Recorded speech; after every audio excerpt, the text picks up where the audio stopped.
Wala nang maraming paligoy-ligoy pa, diretso sa punto na. Maiksi lang ang komentaryo, pero diretso sa punto. Maraming kuro-kuro, may tiwali, may totoo. Dito, sa puntong diretso tayo. Punto, diretso.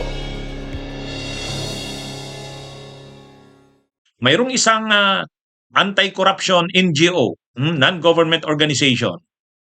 Ang leader nila, isang nagngangalang Dr. Jan Chiong. Magaling, tama yung punto niya. May pananagutan umano si dating Ombudsman Martires sa mga korupsyon ngayon na lumalaganap. Itong matinding korupsyon nakikita natin, hindi pwedeng hindi managot yan. Si Martires, di ba? Tama yon. Mga kabunyog, mayroong isang NGO, non-government organization, anti-corruption group. Maganda, magaling, tama itong comment ng anong ito. Anti-corruption group. Ang leader nila, hindi ko masyado pa itong kilala, pero magaling yung kanyang sinabi. Ang leader nila si Mr. Jan Cheong. Ang grupo nila Task Force Kasanag o doktor pala, Dr. Jan Cheong. Task Force Kasanag ang grupo nila. Anong sabi ni Dr. Jan Cheong?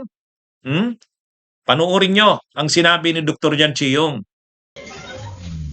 Bakit hinayaan nila na ngayon lang lumabas itong bilyon o bilyon na corruption? Ano bang ginagawa ng ombudsman before? Umupo lang sa lamisa nila dyan. Maghintay lang ng compliance. Pag DPWs, okay lang. Isa si former Ombudsman Samuel Martires sa mga umano'y dahilan kung bakit tila sumabog ang korupsyon sa Department of Public Works and Highways. Yan ang paninindigan ni Dr. John Chong, ang presidente ng anti-corruption NGO na Task Force Kasanag. Bago pa man daw kasi pumutok ang flood control scandal, laganap na umano ang korupsyon sa DPWH. Ayon kay Chong, 2022 pa lang, lumapit na sila sa Office of the Ombudsman para ihabla sina Benguet Representative at Noy House Committee on Appropriations Chairperson Eric Yap, Ako Bicol Party List Representative Zaldico at CWS Representative Edwin Guardiola. Dahil umano yan sa mahigit 50 billion pesos worth of DPWH projects na nakubra lamang daw ng 3 kongresista noong 2021. Pero ani Chong, tila isinantabi lang daw ni former Ombudsman Samuel Martires ang kanilang reklamo.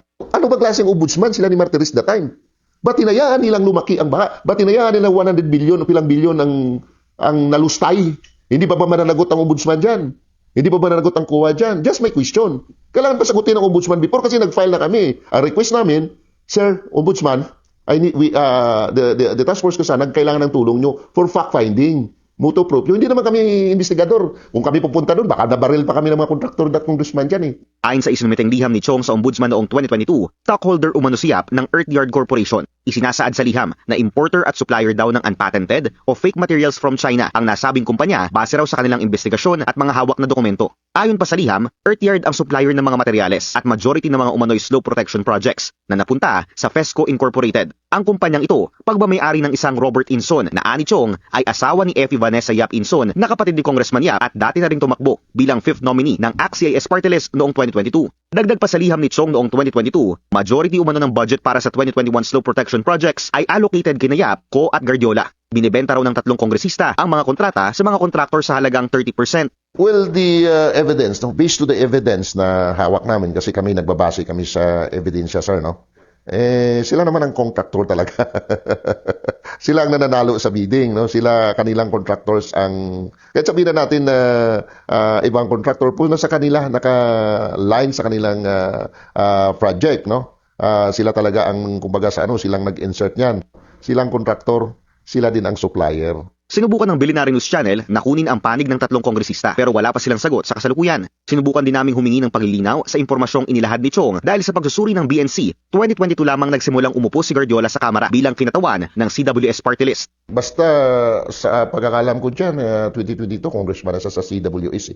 Idinunog din namin ito kay former Ombudsman Samuel Martires. Aniya, hindi umano siya aware sa reklamong isinumite ni Chong sa kanyang tanggapan noong 2022. Kasalukuyang nasa spotlight ng investigasyon ngayon ang 3 kongresista. Ngayong araw lang, kinumpirma ni Pangulong Bongbong Marcos na frozen na ang assets ni Yap at ng kapatid nitong si ACT-CIS Representative Edvic Yap. Kasalukuyang tinutugis ng mga otoridad si Co at itinuturing na isa sa mga key figure ng DPWH corruption sa Marcos Jr. administration. Kasama naman si Guardiola sa first batch ng mga tinaguriang contractor na pinakakasuhan ng ICI at DPWH sa Office of the Ombudsman dahil umano sa prohibited interest law violations.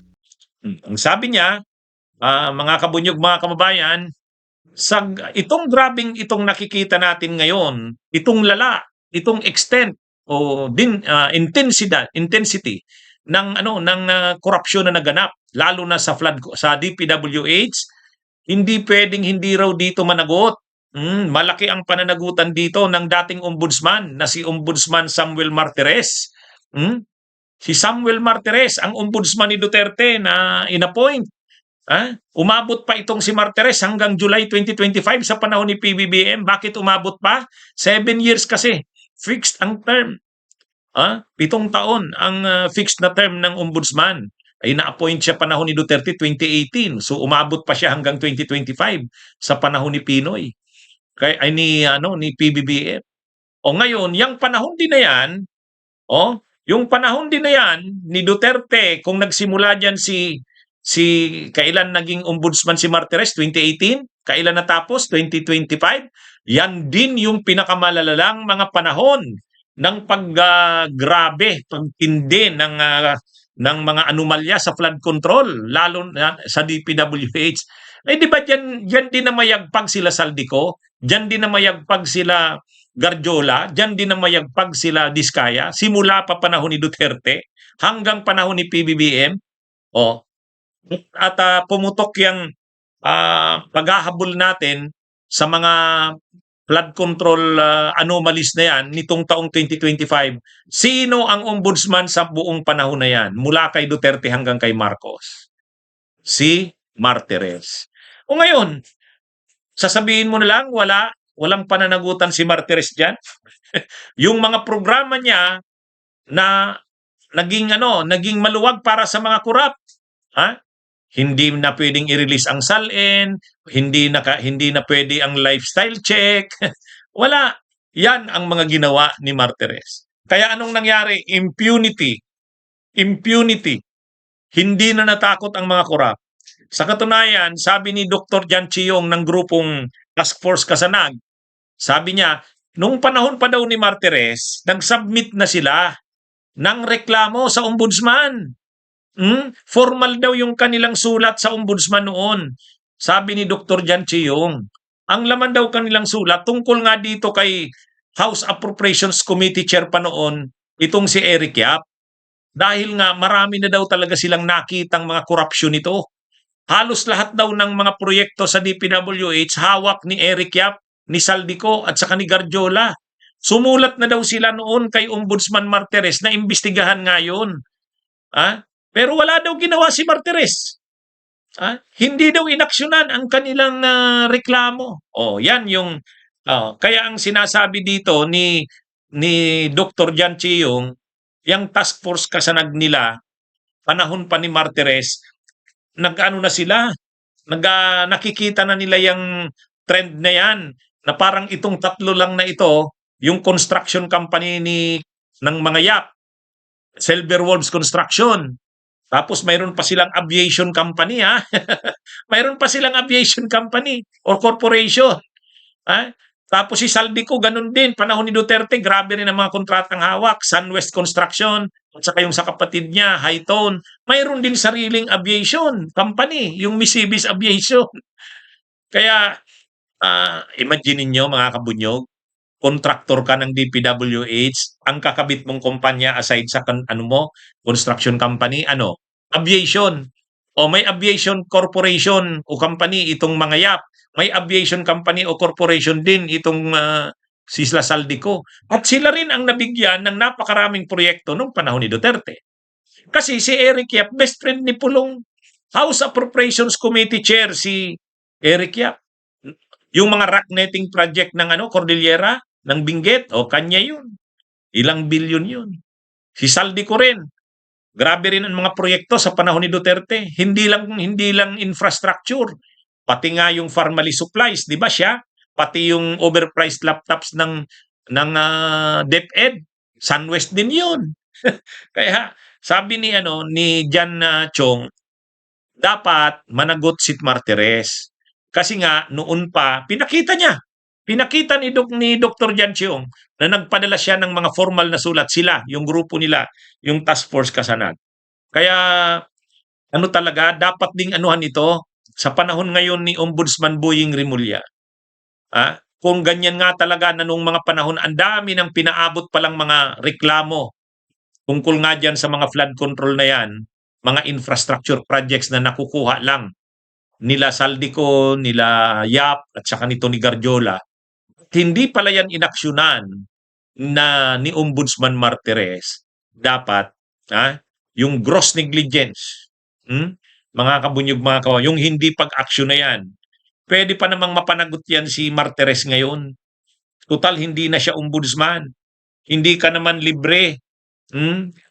Yung mga ginawa mo at hindi mo ginawa, kung may ginawa ka pero mali, kung may hindi ka naman ginawa na sana dapat tama, ginawa mo, hindi mo ginawa, o pareho ka dyan mananagot.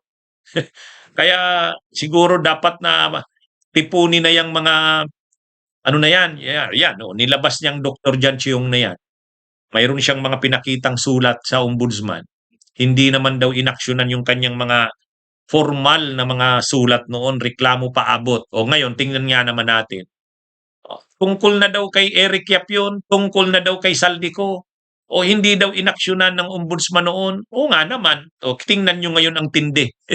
Tingnan nyo ngayon ang tindi ng mga nangyari. Kaya tama lang, may malaking pananagutan si Martires kung bakit nagkaganito. Lumaganap ang katiwalian, lumaganap ang impunity dahil ang ombudsman na may pangunahing mandato para sugpuin ang katiwalian ay nagpabaya. Dapat managot ng dating ombudsman. Bunyog, bunyog, halikan na kasama ka. Bunyog, kapag buklod ay may pag-asa. Luzon, Visayas, Mindanao, isa ang pananaw. Sa bagong Pilipinas ang bunyog isisigaw.